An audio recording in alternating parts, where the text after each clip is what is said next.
RFK Jr. says there's something happening in our country right now that is not happening anywhere else in the world and has never happened in human history.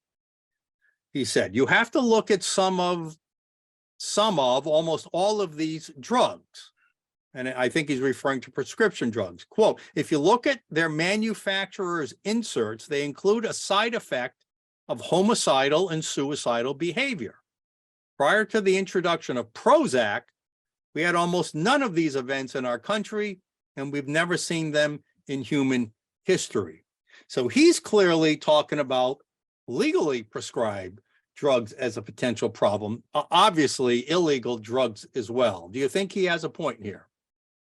So you got me on record. I'm going to agree with a Democrat here. I couldn't agree more with that statement.